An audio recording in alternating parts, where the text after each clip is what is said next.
নমস্কার সবাইকে, আমার রান্নার চ্যানেলে তোমাদের সকলকে জানাই স্বাগত।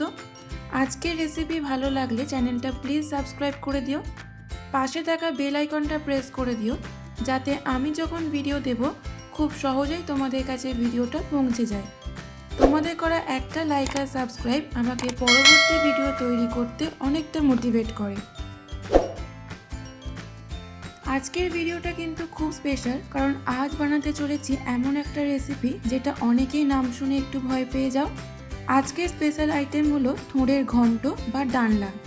আজ আমি দেখাবো কোনো ঝামেলা ছাড়াই কিভাবে থোড় কাটবে। এই রেসিপিটা খুবই হেলদি একটা রেসিপি, থোড় খাওয়া স্বাস্থ্যের পক্ষে খুবই ভালো।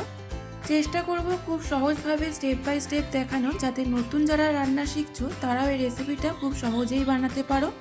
তাই ভিডিওটা স্কিপ না করে অবশ্যই শেষ অবধি দেখবে। চলো দেরি না করে শুরু করা যাক আজকের রেসিপি থোড়ের ঘন্ট বা ডালনা। প্রথমে আমি থোড় কেটে নেব। থোড়ের ওপরে এই যে ফাঁপা খোলাটা থাকে সেটাকে প্রথমে ফেলে দিতে হবে। অনেক সময় একটা লেয়ার থাকে, আবার অনেক সময় দুটোর বেশি লেয়ার থাকে। আমি 3টে লেয়ার ছাড়িয়ে নিয়েছি। তারপর থোড়টা কেটে নেব। পাতলা পাতলা করে স্লাইস করে কেটে নিচ্ছি। থোড়ের সুতোর মতো আঁশ থাকে, আঙুলের মধ্যে ওই সুতোর মতো আঁশটাকে পেঁচিয়ে নিচ্ছি। প্রত্যেকটা স্লাইস কাটার পর সুতোর মতো আঁশটাকে পেঁচিয়ে নিতে হবে। এইভাবে যদি থোড় কাটা না হয় তাহলে খেতে ভালো লাগবে না, ছিবড়ে লাগবে। এবার খুব পাতলা পাতলা করে সরু সরু করে থোড়টাকে কেটে নিচ্ছি। কেটে নেওয়ার সাথে সাথে জলে দিয়ে দেব, না হলে থোড় কালো হয়ে যাবে। আমি একদম সরু সরু করে থোড় কেটে নিয়েছি। তোমরা যতটা পারবে সরু সরু করে কাটবে। থোড় কেটে নেওয়ার পর 1 চামচ নুন দিয়ে ভালো করে চটকে নেব, যাতে থোড়টা নরম হয়ে যায় আর থোড়ের কষটা চলে যায়। 10 মিনিট ঢাকা দিয়ে রেখে দেবো। 10 মিনিট পর ঢাকা খুলে থোড়টা ভালো করে 2 থেকে 3 বার জল পাল্টে পাল্টে ধুয়ে হাত দিয়ে চিপে অন্য একটি পাত্রে তুলে নেব।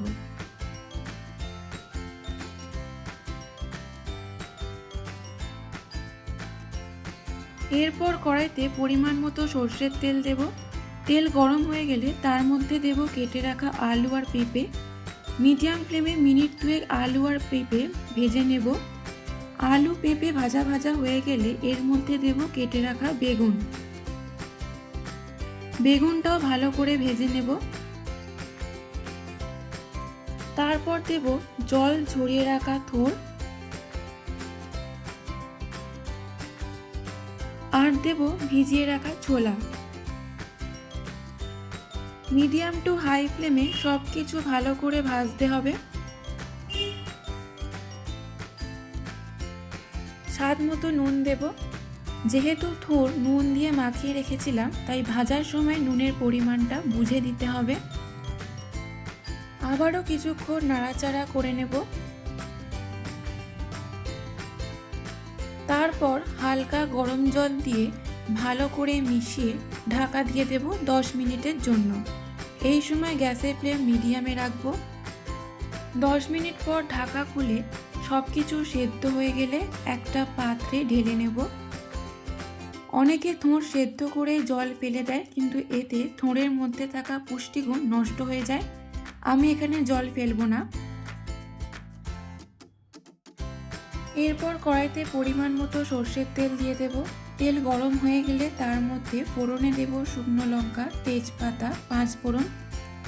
হালকা নাড়াচাড়া করে ফোড়ন থেকে সুন্দর গন্ধ বেরোনো শুরু হলে তার মধ্যে দেব পেঁয়াজ বাটা।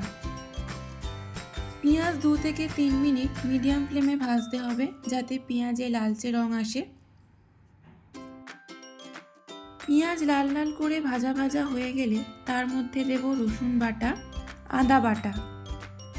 যতক্ষণ না আদা রসুনের কাঁচা গন্ধ চলে যায় ততক্ষণ পেঁয়াজের সাথে আদা রসুন ভালো করে কষাতে হবে। এরপর দেব হলুদ গুঁড়ো, কাশ্মীরি রেড চিলি পাউডার, জিরে গুঁড়ো, ধনে গুঁড়ো, স্বাদ মতো নুন, 2টো কাঁচা লঙ্কা। সব কিছু দিয়ে মশলা ভালো করে কষাতে হবে, যাতে মশলা পুড়ে না যায়। তার জন্য সামান্য জল দিয়ে দিয়ে মশলা কষাবো।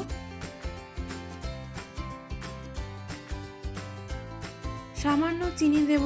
থোড়ের ঘন্টতে চিনি মাস্ট, না হলে খেতে ভালো লাগে না, রান্নার স্বাদে সুন্দর ব্যালেন্স হয় না।